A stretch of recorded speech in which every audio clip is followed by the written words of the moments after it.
खौनो गाव मानो जखार बिथाङा बानायनानै लादों जखारसो जागोन इलेक्शनानो जायाखै भटआनो जायाखै काउन्टिंबो जायाखै बिथाङा बोरै 1.5 लाख 2 लाख होननानै बोरै मिथिखो बिथाङा गणना नामा बिथाङा एस्ट्रलजार नामा खुलुमबाय स्टुडिअ दं आङो राकेश रामसियार बे समाव नोंथांमोननो मोनसे राजखान्थियारि रादाब लानानै फैदों नंगौ बे समाव नोंथांमोननो मोनसे राजखान्थियारि रादाब लानानै फैदों पृथ्वीराज नारायण देब मेसखौ बे समाव इउपिपिएल राजखान्थि हान्जानि गाहाय नेहाथारिया गोख्रों रावजों सोंखारिनायखौ नुनो मोन्दों बिथाङा एस्ट्रलजार नामा गणना नामा जाय समाव बिसायख'थियानो जायाखै बिसायख'थियानो दासिमबो फैयाखै बिसायख'थि जायैयावनो माबोरै बिथाङा बुंनो हाखो 1 लाख 2 लाख बा भट मोनगोन होननानै माबोरै बुंनो हाखो बिथां पृथ्वीराज नारायण देब मेसा आं बिथांखौ सिनाया बे बाथ्राखौ बुंदों राजु नार्जारिया बिथाङा बिसायख'थि फैयोब्ला बिसायख'थिनि सिगां गोबां राजखान्थि हान्जानिफ्राय सोरखौबा सोंखारिनानै बिथाङा जाय सोंखारिदों बैनि जानानै फैसा लायो आरो गुबुन फारसेजों बिथाङा गुबुन राजखान्थि हान्जानि मोजां बाखनायनानै बिथांमोननिफ्रायबो रां लायो होननानै खोनादों होननानै बिथां राजु नार्जारिया बे समाव गोख्रों बिबुंथि होनायखौ नुनो मोन्दों राजु नार्जारिया बुंदों जे पृथ्वीराज नारायण देबा सोर पृथ्वीराज नारायण देबखौ आं सिनाया बे होननानै बिथाङा राजु नार्जारिया बुंदों गुबुन फारसेजों बिथाङा बुंबावदों जे पृथ्वीराज नारायण देबा खौरांगिरियासो बिथांखौ फोथांना लाखिदों खौरांगिरि गैयाब्ला दिनै पृथ्वीराज नारायण देबा जोबस्रांगोन होननानै बुंदों पृथ्वीराज नारायण देबा जोबलांगोन हारसिंनो थैलांगोन होननानै बिथाङा बुंदों बे समाव नोंथांमोननो राजु नार्जारिया मा बुंदों नोंथांमोननि गेजेराव बड'लेण्ड बुब्लिया लाबोदों खौनो गाव मानो जखार बिथाङा बानायनानै लादों जखारसो जागोन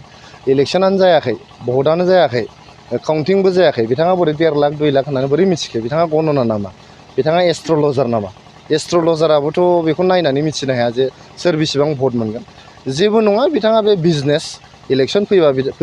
बिथाङा सिखाङो नोंथांमोना मिथिगौ सिखांनानै बिदिनो एखमबा मोनसे दलखौ माने बखिनानै गुबुन मोनसे दलनिफ्राय रां लायो आरो गुबुन मोनसे दलखौ बाख्नायनानै बेनिफ्रायबो रां लायो बेबायदि होननानै आं खोनादों माने आं खोनानायसो दै आंथ' बिथांखौ माने बेबायदि सिनायाबो आं खालि टिभियावल' नुदों आरो बिथाङा जेबो बिथा गैया आं सोंजोब्बाय नागिरजोब्बाय सासे पार्टिनि जेनेरेल सेक्रेटारि जानानै बिथांनि बिथाया बहा फालायनानै बिथाङा माने 7 सापर्टार 10 जन सापर्टार 50 सापर्टार बिथाङा 3बो सापर्टार गैया आं जेसेबां माने एसेसमेन्ट खालामनानै नायबाय खालि मिडियायाव फैयो बिथाङा मिडियायाव फैनानै माने राजखान्थि हान्जाफोरनिफ्राय बोरै रां दाबिनानै जानो हायो बेनोसो बिजनेस मावो होननानै आं खोनादों बिथाङा खुनु सोमोन्दो गैया नाथाय हारसिंनो बिथाङा बेबायदि बुंबाय थायो मा जाहोनखौ मा होनना सानो बे माने नोंथांमोना मिडियानि मानसिफ्रा बिथांखौ फोथांनानै दोनदों आं नोंथांमोनखौ खावलायदों जाहाथे मिडियानि मानसिया बिथांखौ फोथांनानै दोनाबानो बिथाङा माने गाज्रि सेन्सआव नङा बिथाङा जेब्ला मिडियाया दोनगोन होनबा एलाइभ आरो मिडियाया जुदि दोनाबा डेड चिराङाव सावस्रि सिबिथायनि थाखाय मोनसे मोजां फाहामथायनि राहाखौ लानानै फैदों एसटि क्लिनिकआ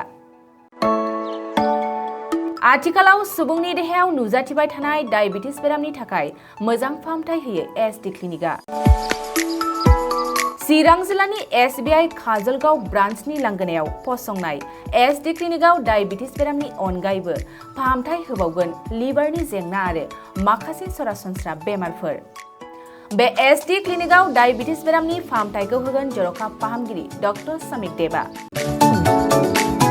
नोंथांमोना फुं आरो मोनाबिलि समावबो बे क्लिनिकआव फाहामथाय लानो हागोन डक्टर लेबरेटरि मुलि ECG सिबिथायनि खाबुफोरखौ बे एसटि क्लिनिकआव मोनजोबगोन जुदि एसटि क्लिनिकआव रायजो राजाफ्रा गाव गावनि देहायारि जेंनाखौ फाहामथाय लानोबा नैबे मबाइल नम्बर